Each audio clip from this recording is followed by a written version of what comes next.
The rain that morning wasn't dramatic. Just a soft gray drizzle tapping the windshield of Calvin Rourke's old Chevy as he pulled into the parking lot of Brentwood Mart. A Tuesday, 9:46 a.m. The kind of weather that made memories stick to your bones. Calvin sat in the driver's seat for a long moment, breathing in the silence. He glanced down at the box on the passenger seat, a small packet of sugar-free mints for his wife, and a grocery list scrawled in her handwriting. Then he reached up to his chest pocket, adjusting the silver-blue ribbon pinned there, the Medal of Honor. Time had dulled the shine, but not the weight. He didn't wear it often, just when the ghosts felt particularly loud. Inside the store, fluorescent lights buzzed faintly overhead. Calvin moved slowly, methodically. 2 cans of soup, a loaf of rye, denture cream. His boots, worn but polished, echoed lightly down the polished tile aisles. At the checkout, he stepped into line behind a young mother with a baby on her hip and a teen scrolling his phone. The cashier was barely out of high school, slim, slick-haired, with a name tag that read Braden. His mouth was tight, eyes lazy. The kind of employee who made eye contact feel like a personal favor. When it was Calvin's turn, Braden gave a bored glance at the items, then paused, staring at the medal. "What's that supposed to be?" he asked, scrunching his nose. Calvin looked at him with calm eyes. "It's the Medal of Honor for my service, Iraq 2003. Braden scoffed. "Yeah, I don't think we allow pins or badges here, especially not political stuff." "It's not political," Calvin said quietly. "It's a memory." The boy rolled his eyes.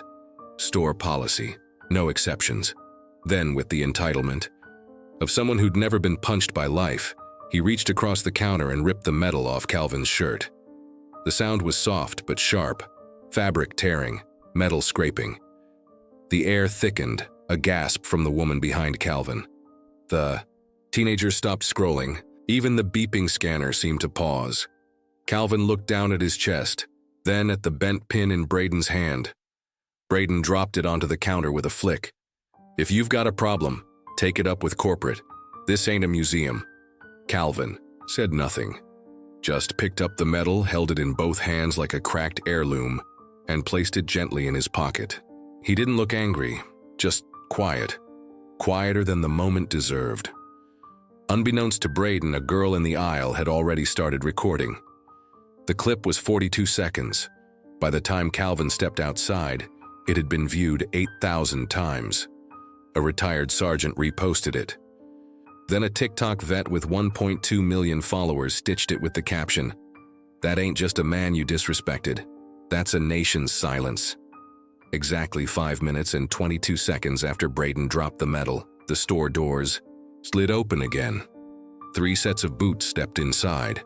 One of them belonged to a staff sergeant. The other 2, senior sergeants in full uniform. And the one in front? He carried the same jawline, the same stormy eyes. He was Calvin's son, and he was not smiling. The man who walked through the automatic doors with 2 senior sergeants behind him wasn't just a Marine. He was his father's Storm, Staff Sergeant Elijah Rourke, 34, barrel-chested, sharp-eyed, with the quiet fury of a man who's seen too many doors kicked in and too few opened by respect. His uniform was pressed to perfection. His ribbons caught the overhead lights, and his boots moved like they'd never hesitated in a war zone. Behind him, Sergeants Matis and Rodriguez fanned out like flanking wolves. The moment they crossed the store's threshold, the atmosphere bent around them. Shoppers froze. Carts rolled to a stop. One cashier audibly gasped. Some recognized Elijah from local news, a hero in Fallujah like his father before him. Others didn't need context. They just knew. Something sacred had been violated. But Calvin, standing just outside under the awning, never moved. He didn't rush in. He didn't call his son. He'd simply waited, rain dripping from the brim of his cap, metal in his pocket, and a silence thicker than any crowd. Inside, Braden was still at his register, humming to himself, swiping through his phone while chewing gum. His shift manager, a woman named Susan, mid-40s, flustered and visibly sweating, was watching something. On her own screen with horror, the viral clip had exploded. Over 300,000 views in less than 10 minutes. Hashtags already trending. Medal of Honor, your Braden fired, your respect, the veterans. This is not okay. Braden had no idea until he looked up and saw Elijah standing 6 feet from his register. What the hell is this? Braden muttered, glancing towards Susan. We got a parade now? Elijah didn't speak, just tilted his head slightly. You the manager? Mathis asked Susan, his voice calm but commanding. Yes, she stammered. I was just reviewing the footage. Rodriguez leaned in. And? Susan's eyes darted toward Braden, who now seemed far less sure of himself. I didn't authorize any of that, she said quickly. I'm just trying to contain this before… Too late, Elijah interrupted. His voice didn't rise, but the room somehow got quieter. You disrespected a Medal of Honor recipient. My father, in front of half a dozen witnesses and now half the internet. You think you get to contain that? Susan opened her mouth. Closed it. Where's the apology? Elijah asked, eyes still on Braden. Braden scoffed.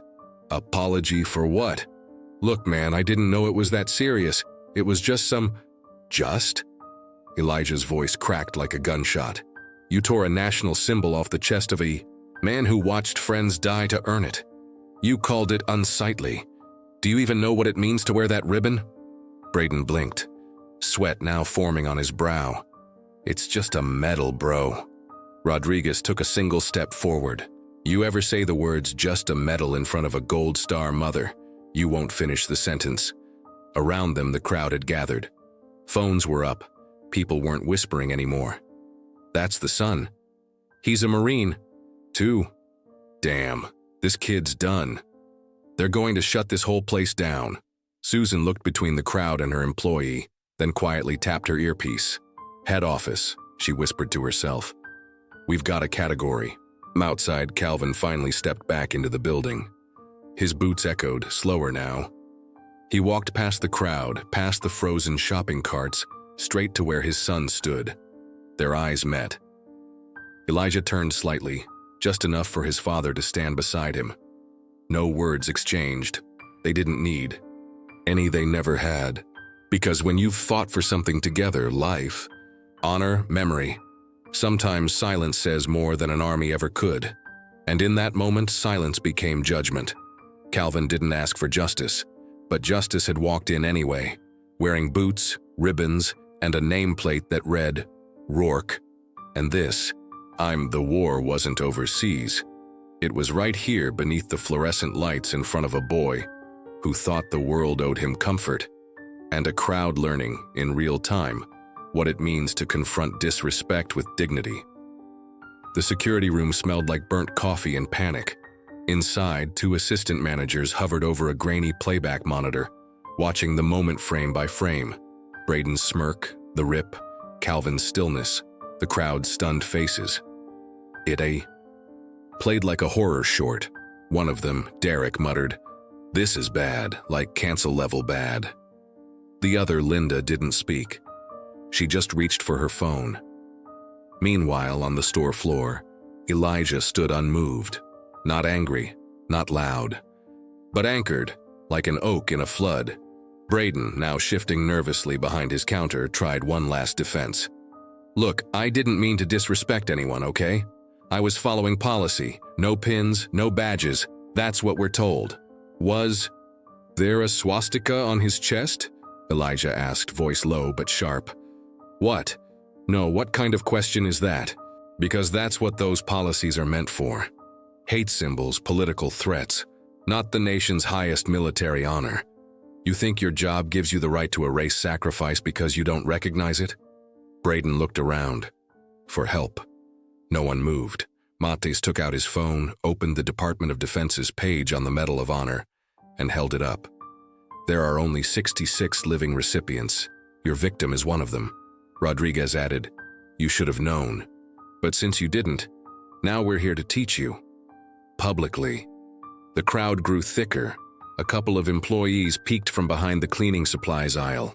A woman live streaming whispered, "There's like 45,000 watching now." Then came the unmistakable sound of boots. Calvin re-entering the circle.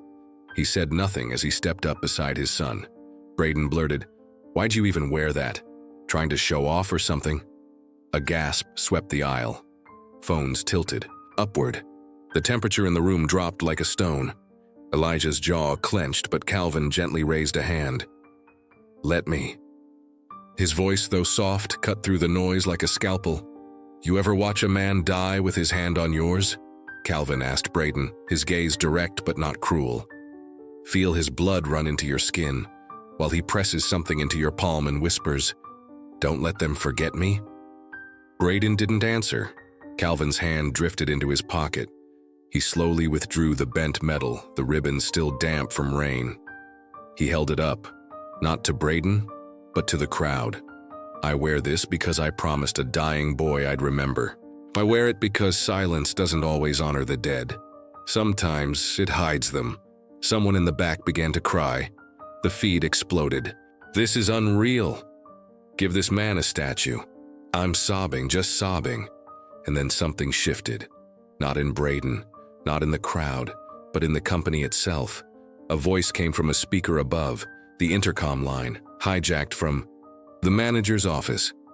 "This is Kara Lynn, Director of Customer Affairs at Brentwood Corporate. We are aware of the situation occurring at Store 241. Please stand by for an official response." The crowd looked up. The air now vibrated with tension. Moments later, Linda, the assistant manager from the security room, walked onto the floor holding an iPad with Kara Lynn on video, framed in a well-lit office, headset tight to her jaw. "Addressing this live," Kara said, "because hiding isn't an option." Her voice was polished, corporate, but with a tremor of real shame. "We extend our deepest apologies to Mr. Calvin Rourke, Medal of Honor recipient, and to all veterans who felt the weight of this disrespect." Then she added what no one expected. "We are implementing an immediate company-wide veteran awareness training. This store will be the first. The employee responsible is being placed on leave pending review." Rodriguez stepped forward. "That's not good enough." Kara paused. "We need action," Elijah said. "Not just words, not just corporate templates. We need to see you honor what's been broken." Kara nodded slowly. "Then allow me to make this clear. As of this moment, the employee is terminated, and we will be reaching out directly to Mr. Rourke to partner on how we do better." A beat. The store exploded, not in noise, but in something deeper. A wave of acknowledgement. An old man by the water cooler whispered, "Took long enough." A cashier began to cry. An off-duty cop clapped once, then again. Soon the whole store joined in, not with cheering, but with a slow, deliberate applause that felt more like a salute. Then Elijah walked over, took the medal from his father's hand and carefully bent the pin back into place. Kneeling slightly, he reattached it to Calvin's shirt, smoothing the fabric like a ritual. Calvin stood still, eyes closed. A single tear slid down his cheek, not of pain, of memory, of a promise. Kept under fire, and a son who showed up when no one else was supposed to be watching. The store didn't return to normal. The registers beeped, but slower now. Carts moved, but cautiously.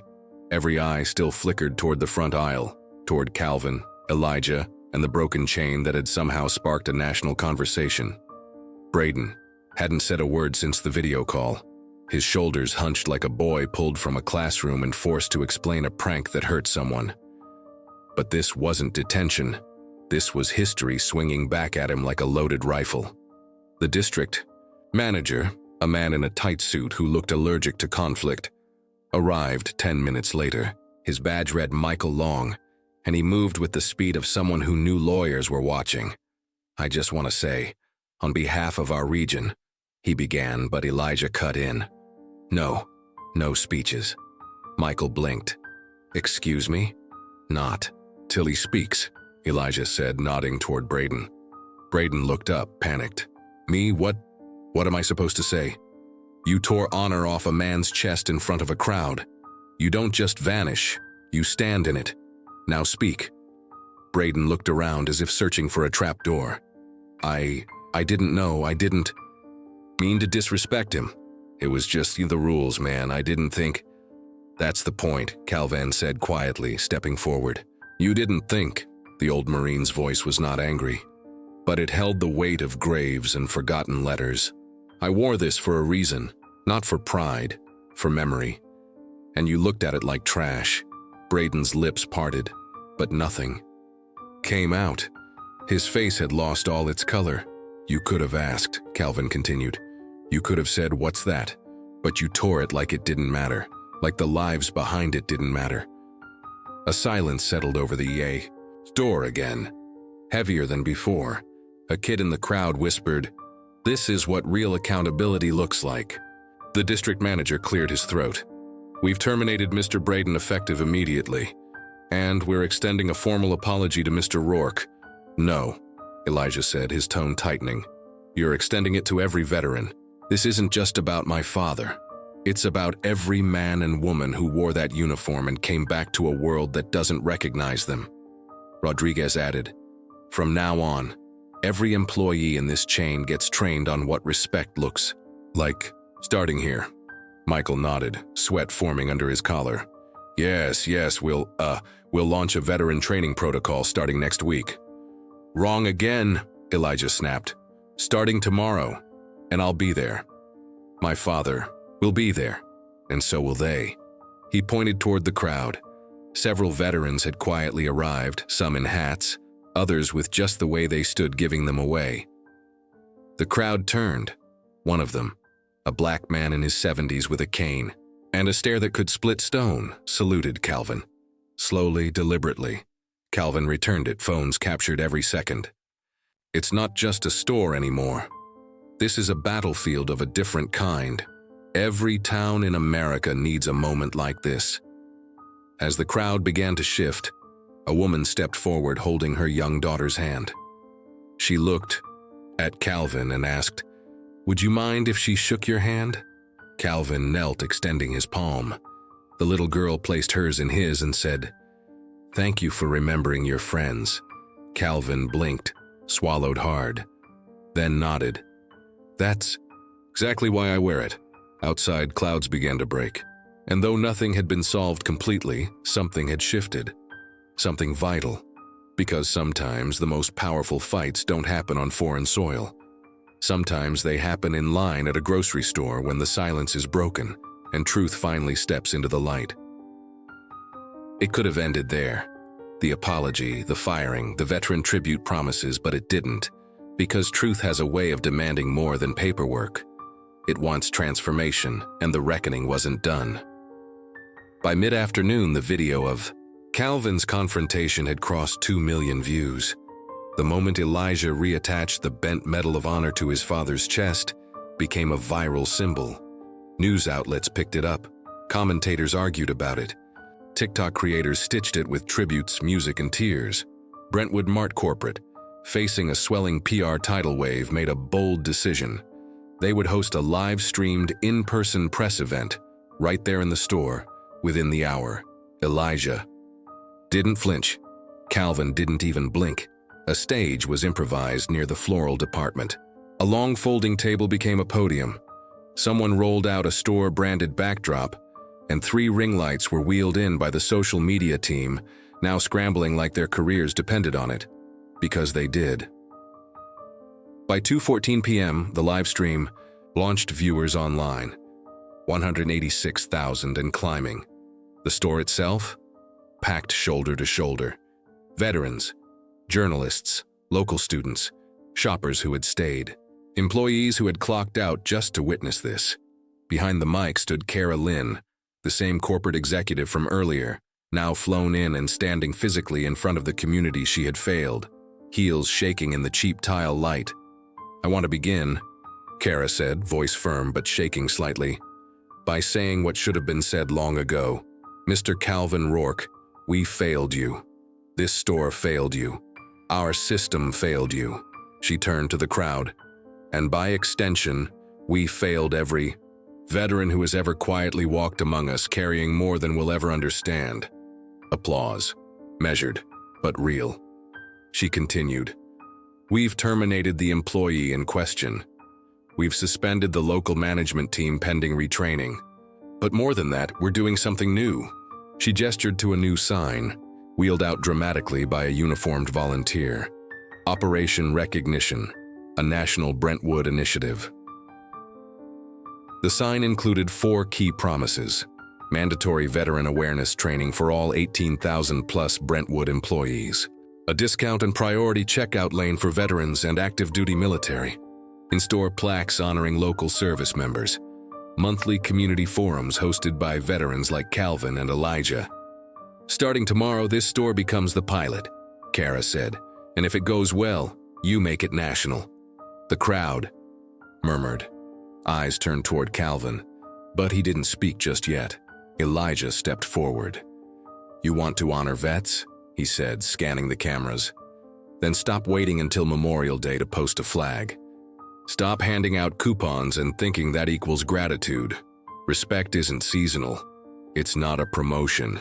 It's a practice. He turned to his father. Dad? Calvin stepped up to the mic. A quiet fell over the store like dusk. He looked over the crowd, at every child, veteran, manager, stranger, and said, I didn't ask for this spotlight. I don't need applause.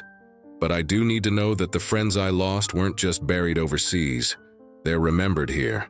He took out the medal again, now pinned straight. He held it out. This ain't decoration. It's a headstone for those who didn't make it home. Someone near the front began to cry, loudly. A vet with a Navy pin over his heart sank to a seat on a cooler, hands over his face. The crowd stood, spontaneously, a full standing ovation, one that kept rising. Then it happened.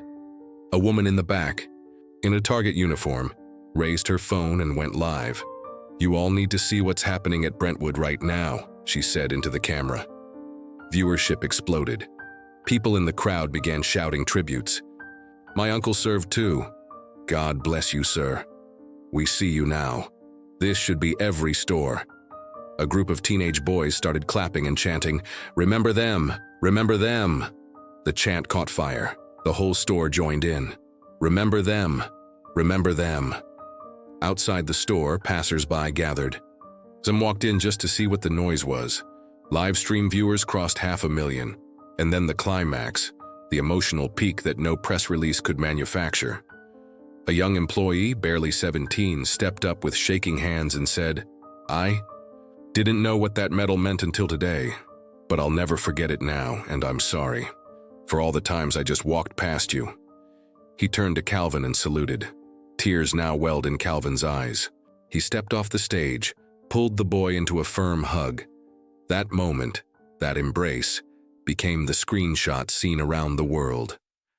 By nightfall, the clip was on CNN, Fox, and trending on Twitter under The Medal That Taught America, and at the heart of it all stood an old Marine who never asked for a spotlight, a son who refused to stay silent, and a nation that, in one grocery store, finally remembered how to listen. The crowd eventually thinned. The cameras powered down. The lights, one by one, flickered off over the produce aisle. But in Calvin Rourke's world, the echo stayed loud. He didn't sleep that night. Instead, he sat at the old oak table in his kitchen, a steaming cup of black coffee beside him, and stared at a flood of unopened emails on Elijah's old laptop. Messages had poured in. Over 12,000 in the first 24 hours. Elijah had helped him sort them into folders. Veterans, family, students, and one simply titled, Ghosts. The subject lines told their own story. My brother died in '05. Thank you for reminding the world. I've never told anyone I served. Today I told my daughter. He wore the same medal. I buried it with him. One message was just a photo. A pair of muddy combat boots resting on a wooden porch, with a folded flag beside them and a line of text that read, He never came back, but I think he saw what you did today. Calvin stared at that one the longest. There was something about it, something in the worn soles, the folded silence of the flag, that felt like it had traveled across years just to arrive at this moment. Outside, it was raining again, the same soft drizzle. The kind that doesn't shout but reminds you of everything you forgot to feel. He reached into the drawer and pulled out the medal, now clean, unbent, and resting in a velvet-lined box Elijah had given him after the press event. He didn't pin it on. He just held it, thumb brushing over the ribbon like a prayer. Then came the letter, a real one, handwritten, no return address. Inside, a single sheet of paper and a line in tight, trembling script. You gave him back to me. For 5 minutes, my son lived again in your silence. There was no signature, just that line. Calvin folded the letter slowly, placed it beside his coffee, and let out a breath he hadn't known he was holding.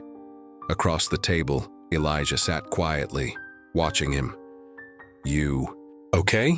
He asked. No, Calvin answered, then added, but I'm better. He looked around the room. Photos of men in uniform, dusty medals in shadow boxes, old rifles hung like quiet sentries. The war had taken much from him. Friends, sleep, years.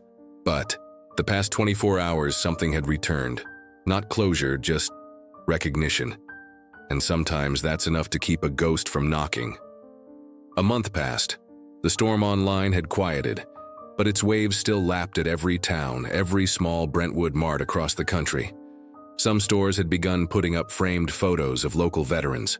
Others invited them in to share their stories. The Operation Recognition program had become more than PR. It became movement.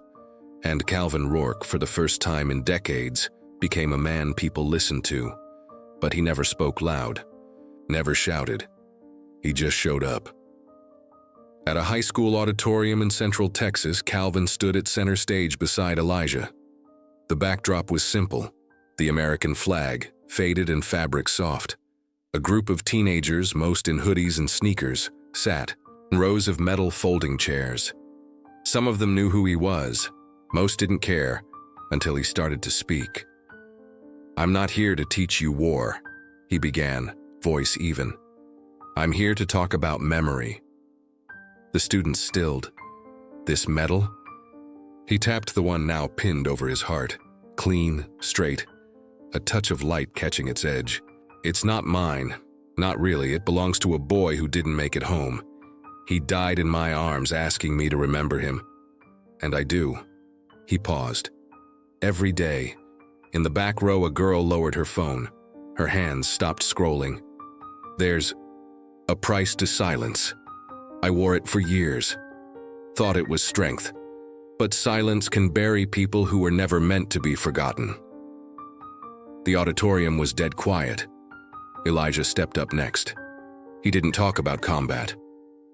He talked about watching his father carry pain like it was a second skin, and the day it broke open in a grocery store aisle. We all saw the clip, he said, but what matters more is what you do with it. He nodded toward the medal. That isn't just for soldiers. It's for anyone who's ever been overlooked and still stood tall. When the session ended, they didn't get a standing ovation. They got something better. A line of students waiting one by one to shake Calvin's hand. Some shared stories about grandfathers, cousins, even a girl whose mom had served and never talked about it. Others just cried. And Calvin? He never stopped looking them in the eye because this now was his mission. Not to wear the medal, but to let it sing.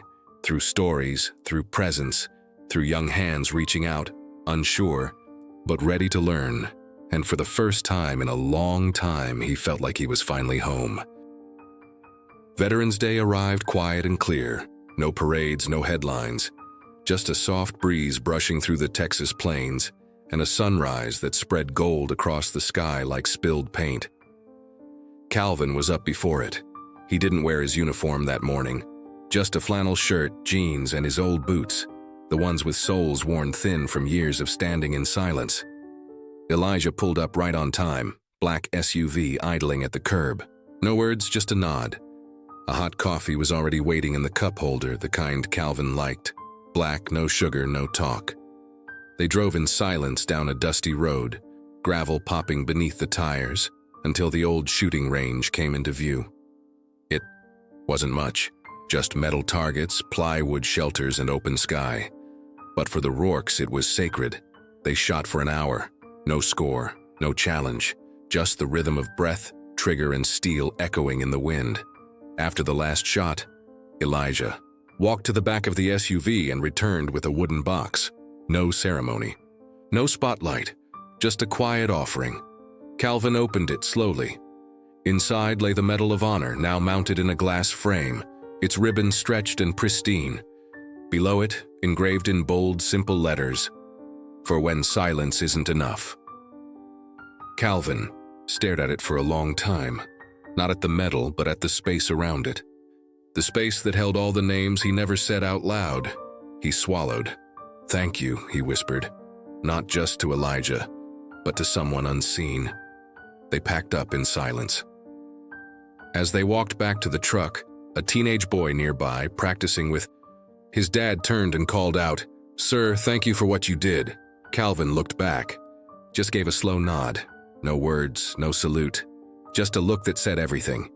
And as he turned away, the boy's father placed a hand on his son's shoulder and whispered, "That man carried a whole war in his chest and still made it to breakfast." A moment, a medal, a memory, and finally, light. If this story moved you, share it forward. Sometimes a quiet act of remembrance can echo louder than any words.